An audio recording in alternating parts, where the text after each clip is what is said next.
Hello and welcome to my YouTube channel. All jobs test preparation की video series का 10वां lecture है आज। और अगर आप डायरेक्ट डे 10 का लेक्चर देख रहे हैं तो मैं आपको ऑर्डर तो नहीं करूँगा, रिक्वेस्ट ज़रूर करूँगा कि आप डे 1 का लेक्चर पहले देखें, उसके बाद जो है फिर डे 2 और इस तरह करते करते आप सारे लेक्चर्स देखें ताकि आपकी एक जो तरतीब बनी रहे और आपकी तैयारी जो है वो अच्छे तरीके से कोई भी लेक्चर आगे मिस ना हो। आइए स्टार्ट करते हैं आज का लेक्चर। पहला पोर्शन जनरल नॉलेज का है एज यूजुअल। पहला क्वेश्चन है how many general seats each province have in the senate. Senate में जनरल सीट्स हर सूबे की कितनी होती हैं? तो जवाब है 14। विच country is called land of milk and honey. दूध और शहद की ज़मीन किस मुल्क को कहा जाता है? मुल्क का नाम है लेबनान और लेबनान का दारुल खलाफा है Beirut. Which country is called land of proteases? Land of proteases कौन से मुल्क को कहा जाता है? तो मुल्क का नाम है South Africa. Which country is called isle of pearls? ISLE को आइल पढ़ते हैं हम, आइल ऑफ पर्ल्स। और ये आइल जो है ये कहते हैं स्मॉल आइलैंड, स्मॉल आइलैंड छोटे से जजीरे को आइल कहते हैं। आइल ऑफ पर्ल्स मोतियों का जजीरा बहरीन को कहा जाता है। Which country is called land of fertile fields? ज़रखेज़ खेतों की ज़मीन कौन से मुल्क को कहा जाता है? तो अल्जीरिया मुल्क है जिसको ज़रखेज़ खेतों की ज़मीन कहा जाता है। Term and tenure of senate membership is 6 years. Senate के जो मेंबरान होते हैं उनका जो टेन्योर का ड्यूरेशन होता है वो होता है 6 साल। नेक्स्ट क्वेश्चन है the height of Burj Khalifa is 828 metre. Burj Khalifa जो कि दुनिया की सबसे टॉलेस्ट बिल्डिंग है और दुबई के अंदर है, उसकी हाइट है 828 metre. Which is called the first wonder of the world. दुनिया का पहला अजूबा किसको कहा जाता है? और आपको पता होना चाहिए कि दुनिया में टोटल 7 अजूबे हैं और जिसमें पहला अजूबा द पिरामिड्स ऑफ इजिप्ट को कहा जाता है। ये पिरामिड्स जो होता है ये एक ऐसी इसकी शेप में आपको बताऊं कि इसकी साइडें जो होती हैं ट्रायंगुलर शेप की होती हैं और इनकी जो है ऊपर से टॉप पे जाएं तो टॉप पे हर साइड से जो होता है टॉप पे इनका एक मतलब कॉर्नर बना होता है टॉप पे, उसके नीचे हर साइड पे ट्रायंगुलर शेप की आपको नजर आएंगे, उसको कहते हैं पिरामिड। तो ये पिरामिड्स ऑफ इजिप्ट जो है इसकी तस्वीर अगर आप देखते हैं या फर्दर डिटेल्स तो आप गूगल पे सर्च कर सकते हैं। तो ये पहला अजूबा है दुनिया का, पिरामिड्स ऑफ इजिप्ट जो कि मिस्र में है। World most valuable highest rank currency is Kuwaiti दिनार। कुवैती दिनार जो है ये सबसे महंगी और सबसे हाईएस्ट रैंक जो करेंसी है पूरी दुनिया में वो कुवैती दिनार है। Which city is called gateway of India. India का गेटवे जो है वो मुंबई को कहा जाता है। Which country is called land of snow. बर्फ़ की ज़मीन कनाडा को कहा जाता है। Which city is called valley of flowers. फूलों की वादी पेशावर को कहा जाता है। Which city is called golden city. Golden शहर जो है वो जोहान्सबर्ग को कहा जाता है। Which city is called the city of conferences.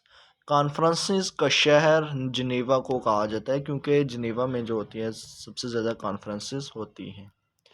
Which country is called land of lilies. Lilies जो है ये फ्लावर की एक किस्म है और फ्लावर आप गूगल पे देख सकते हैं। तो इस लिलीज़ की लैंड कनाडा को कहा जाता है। Which is the second largest landlocked country in the world. दुनिया में सबसे बड़ा सेकंड सबसे बड़ा जो लैंडलॉक्ड कंट्री है वो मंगोलिया है। एंड लैंडलॉक्ड कंट्री से आप वाकिफ़ हैं पहले से कि ऐसा कंट्री जिसके साथ कोई समंदर वगैरह जिसके बॉर्डर के साथ ना लग रहा हो।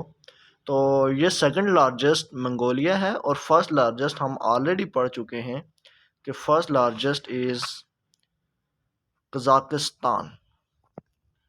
The world longest glacier Lambert is located in Antarctica. दुनिया का लंबा सबसे लंबा ग्लेशियर जो है, ग्लेशियर होता है बर्फ़ का एक तोदा, तो उसका नाम लैम्बर्ट है जो कि अंटार्कटिका बरआज़म में वाक़ है। The world's highest dam Nurek is located in Tajikistan. दुनिया का सबसे ऊंचाई पे बनाया गया डैम वो ताजिकिस्तान में है जिसका नाम न्यूयॉर्क है। Pakistan is the fifth largest cotton grower in the world. Pakistan दुनिया का पांचवा बड़ा कॉटन प्रोड्यूस करने वाला मुल्क है। How many points are there in badminton. Badminton की गेम में कितने पॉइंट्स होते हैं? तो 21 पॉइंट जो है वो बैडमिंटन की गेम में होते हैं। The hanging gardens is located in Iraq Babylon. Babylon एक जगह है इराक के अंदर, वहाँ पे हैंगिंग गार्डन्स वाक़ हैं। The Statue of Liberty was a gift to USA from which of the following country. तो स्टैचू ऑफ लिबर्टी एक स्टैचू है जो कि अभी अमेरिका में मौजूद है, और ये फ्रांस ने USA को ये गिफ्ट दिया था। The Earthquake Reconstruction and Rehabilitation Authority was established on October 24, 2005। 24 अक्टूबर 2005 को एक इदारा बनाया गया था ERRA के नाम से, era, and ERA stands for Earthquake Reconstruction and Rehabilitation Authority। National Saint of Pakistan is Fariduddin Ganj Shakar. Saint का मतलब होता है दरवेश, और कौमी दरवेश पाकिस्तान के फरीदुद्दीन गंज शकर हैं। Height of Statue of Liberty is 93 metre. Statue of Liberty अभी जो हमने पढ़ा था उसकी हाइट है 93 metre. Third battle of Panipat began on January 14, 1761। 14 जनवरी 1761 में थर्ड जो है जंग है पानीपत की वो शुरू हुई। Second battle of Panipat began on 5 नवंबर 1556। 5 नवंबर 1556 को पानीपत की दूसरी लड़ाई शुरू हुई। First battle of Panipat began on 21 अप्रैल 1526। 21 अप्रैल 1526 को पानीपत की पहली लड़ाई वो शुरू हुई थी। ये तीनों लड़ाइयों की आपने डेट्स याद रखनी है, अक्सर ये क्वेश्चंस आ जाते होते हैं, तो ये आपको एक दफ़ा याद होगी तो फिर ये आपके लिए बहुत फ़ायदेमंद होंगी। The official residence of president of Kyrgyzstan is white house. जो ऑफिशियल रिहाइश गाह है किर्गिज़स्तान के सदर की वो वाइट हाउस उसका नाम है, और अमेरिकन सदर की जो ऑफिशियल रेजिडेंस है उसका नाम भी वाइट हाउस है। What is the name of Pakistan's research station in Antarctica? Pakistan का रिसर्च स्टेशन जो एंटार्क्टिका में है उसका नाम है जना research station. There are nearly 7.6 billion humans on planet Earth। इस ज़मीन के ऊपर तकरीबन 7.6 बिलियन इंसान हैं। 7.6 तकरीबन, ये इसको हम 7.5 अरब भी कहते हैं। 7.5 अरब या 7.6 अरब जो है ह्यूमंस जो हैं वो दुनिया में हैं। PTM stands for Pashtun Tahaffuz movement. HDI stands for Human Development Index। Where is world's first ATM machine located in? दुनिया की सबसे पहली ATM मशीन जो है वो एनफील्ड नॉर्थ लंदन में लगाई गई थी। Elysee Palace is the official residence of the president of France. Elysee Palace जो है ये वो ऑफिशियल रिहाइशगाह है फ्रांस के सदर की। AM स्टैंड्स फॉर, इसका ऑप्शन डी करेक्ट है, A एंड B। ए में है एम्पलीट्यूड मॉड्यूलेशन और एंटी मेरिडियन बी में है। तो AM से एम्पलीट्यूड मॉड्यूलेशन भी बनता है और एंटी मेरिडियन भी बनता है। In which year Pakistan was world champion of cricket, hockey, squash and snooker. कौन से साल में Pakistan at a time cricket का चैंपियन भी था, हॉकी का चैंपियन भी था, स्क्वाश का भी और स्नूकर, इन 4 गेमों का eight a time Pakistan champion था 1994 में। वैसे कुछ लोग इस क्वेश्चन में कंफ्यूज होते हैं कि पाकिस्तान ने वर्ल्ड कप जीता था 1992 में, तो 1994 कैसे हो सकता है। तो देखिए 1994 में 92 में पाकिस्तान ने वर्ल्ड कप जीता था, तो उसके बाद से जब तक नया वर्ल्ड कप आता, अगला वर्ल्ड कप, उस तक पाकिस्तान जो है उसका चैम्पियन ही कहलाएगा। और उसके दौरान फिर 1994 में एक ऐसा मौका आया कि उसमें पाकिस्तान क्रिकेट का भी चैम्पियन था, हॉकी का भी, स्क्वाश का भी और स्नूकर, इन 4 गेमों का चैम्पियन था। Who is the only cricket team to win their inaugural test match. ऐसी कौन सी क्रिकेट टीम है जो कि अपना इफ्तिताई मैच यानी कि पहला फर्स्ट एवर प्लेड मैच जो है वो जीती थी। तो ऑस्ट्रेलिया की वो वाहिद टीम है जो कि अपना पहला मैच, टेस्ट मैच जो है वो जीती थी। Yusuf Saleem has been appointed Pakistan first blind civil जज of Lahore high court. Yusuf Saleem जो हैं, जो बिनाई से महरूम पहले सिविल जज हैं जो कि लाहौर हाई कोर्ट में उनको तैनात किया गया था। There are 54 countries in Africa. बरआज़म अफ्रीका में 54 कंट्रीज़ हैं। 10 Downing Street is the official residence of prime minister of UK. United kingdom के जो प्राइम मिनिस्टर हैं, वज़ीर आज़म, उनकी ऑफिशियल रिहाइशगाह का नाम है 10 Downing Street। Favourite place for Hollywood film production is Los Angeles. Los Angeles जो है ये फेवरेट प्लेस है हॉलीवुड की फिल्मों के लिए, फिल्मों को की प्रोडक्शन के लिए। लॉस एंजल्स ये एक मशहूर जगह है जो कि कैलिफोर्निया अमेरिका की स्टेट में है। Which state of USA is called mother of president. Mother of president कौन सी यूएसए की स्टेट को कहा जाता है, तो स्टेट का नाम है Virginia. Which country is called the land of white elephants. सफ़ेद हाथियों की ज़मीन थाईलैंड को कहा जाता है।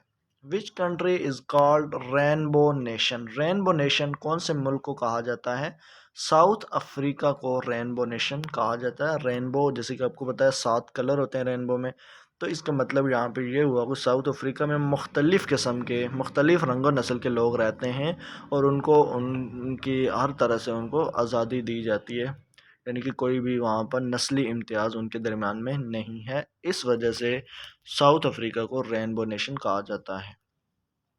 Which country has the highest number of official languages. कौन सा मुल्क है जिसकी ऑफिशियल लैंग्वेजेस की तादाद सबसे ज़्यादा है, जिम्बाब्वे वो मुल्क है।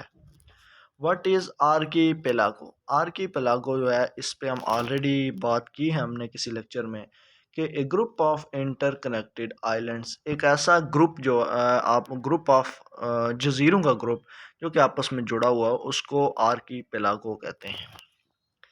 Where is Attock refinery. Attock refinery कहाँ है, तो रावलपिंडी के अंदर अटक रिफाइनरी है। What happens when sun's rays are vertical on the equator. जब सूरज की शुआएं इक्वेटर के बिल्कुल ऊपर हों, एन ऊपर हों, तो उस टाइम क्या होता है, तो days are of equal duration at night. से दिन और रात जो है तब बराबर होते हैं। जब सूरज की शुआएं बिल्कुल इक्वेटर के ऊपर वर्टिकली यानी कि बिल्कुल ऊपर से नीचे इक्वेटर पे पड़ती हैं, तब दिन और रात बराबर होते हैं। Which of the following country has rose as its national flower.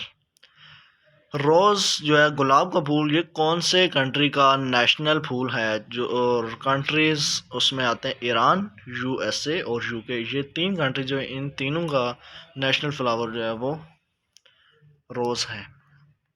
General knowledge के क्वेश्चंस पूरे हो चुके हैं। अगला जो पोर्शन है इस्लामिक स्टडी का है। Serial number of Surah Yaseen with respect to Surahs in Quran his.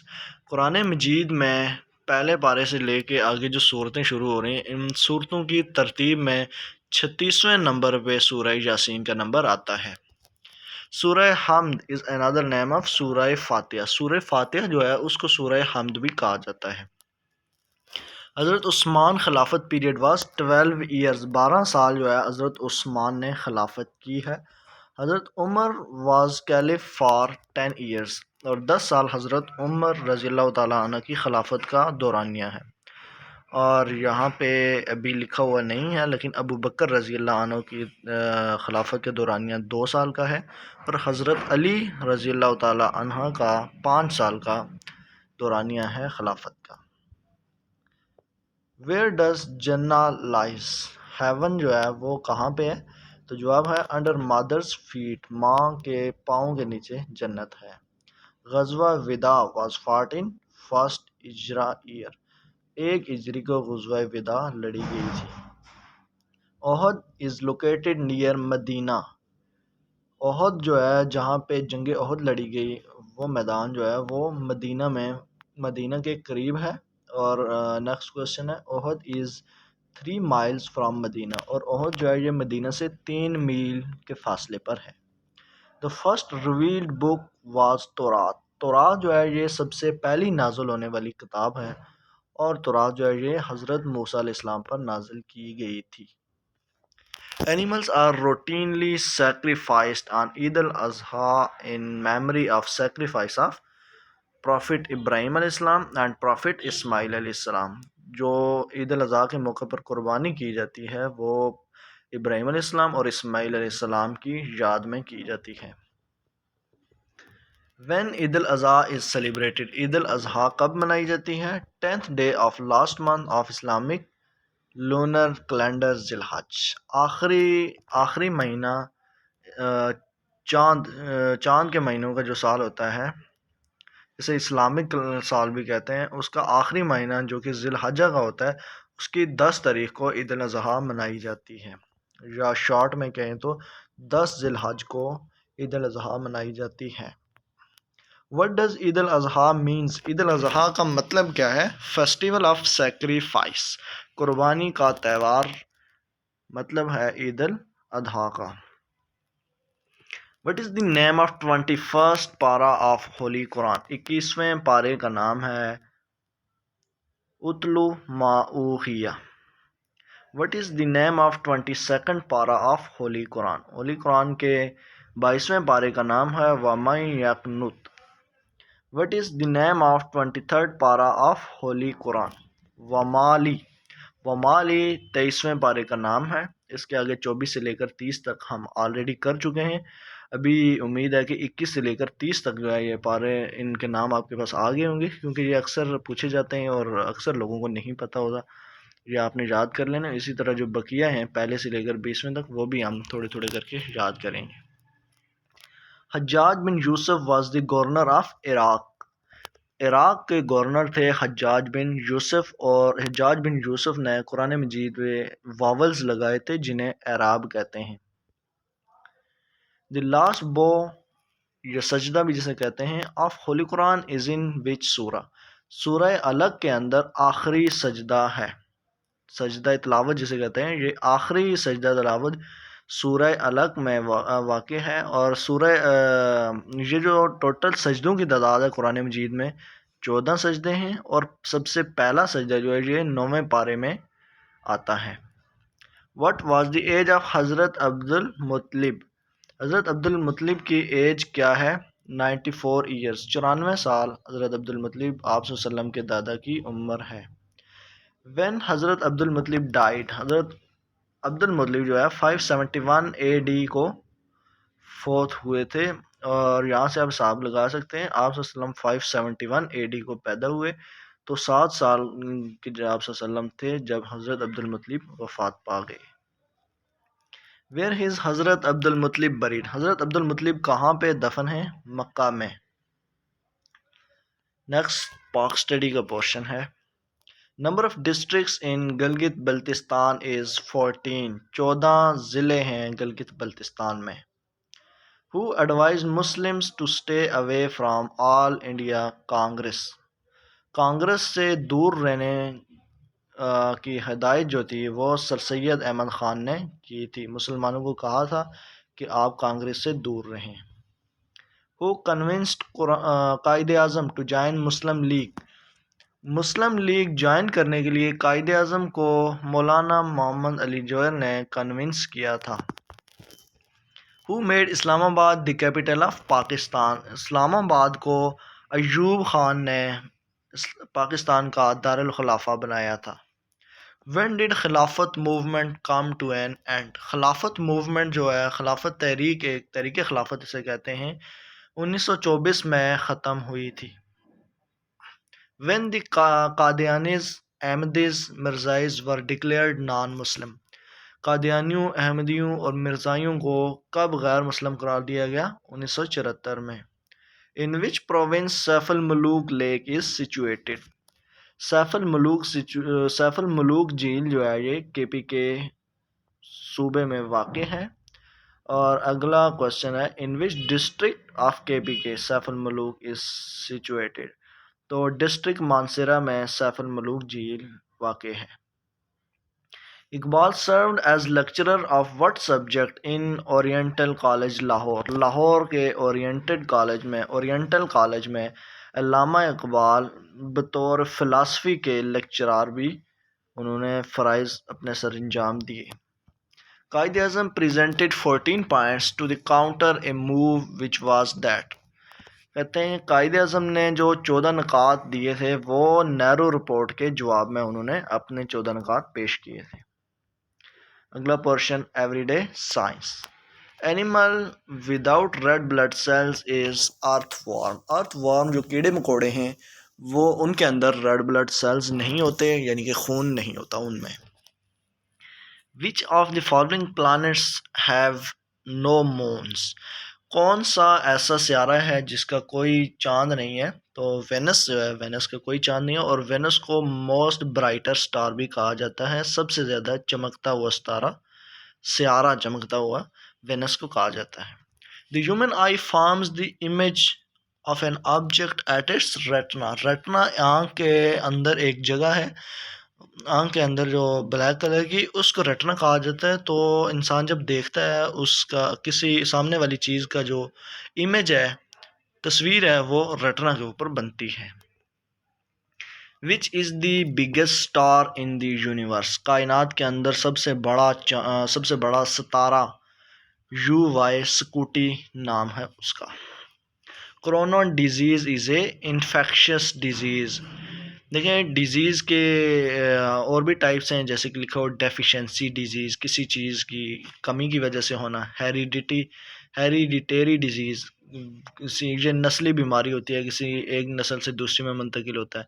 Psychological disease, ये साइकोलॉजी जो होती है इंसान की ज़हनी तौर पे बीमारी, इस तरह की कोई बीमारी। तो कोरोना डिजीज़ ये इन्फेक्शियस डिजीज़ है, जिसका मतलब है वबाई मर्ज़ है, एक से दूसरे में फैलती है। Temperature of sun in Celsius scale is 6000 degrees centigrade and in Fahrenheit is 10,832 Fahrenheit। कहता है सूरज का जो टेम्परेचर होता है वो 6000 डिग्री सेंटीग्रेड होता है, और इसको फ़ारेनहाइट में 10,832 फ़ारेनहाइट बनता है। अगर आप फार्मूला याद रख लें जो कि सेंटीग्रेड से फ़ारेनहाइट में कन्वर्ट करता है टेम्परेचर को, तो आपको फिर ये क्वेश्चन याद रखने की ज़रूरत नहीं है। फिर आपको सिर्फ ये याद रखने की ज़रूरत है कि 6000 डिग्री सेंटीग्रेड टेम्परेचर होता है चाँद पे, सूरज पे, और उस फार्मूले के ज़रिए फिर उसको अगर कहा जाए तो आप फ़ारेनहाइट में कन्वर्ट कर पाएंगे। Moon is the satellite of the earth? Moon, चाँद जो है ये ज़मीन की कुदरती सैटेलाइट है। Farad is the unit of capacitance? Capacitance जो होती है ये, इसकी यूनिट है farad. Which layer of atmosphere lies close to the earth? कौन सी ऐसा एटमॉस्फेयर की लेयर है? एटमॉस्फेयर फ़ज़ा के अंदर लहरें होती हैं, तो जो ज़मीन के सबसे करीब लेयर है वो है troposphere. In the manufacture of बनस्पति घी, जिसको वनस्पति घी भी कहते हैं, विच गैस इज़ यूज? तो बनस्पति घी बनाने में हाइड्रोजन गैस इस्तेमाल होती है। आखिरी पोर्शन, इंग्लिश।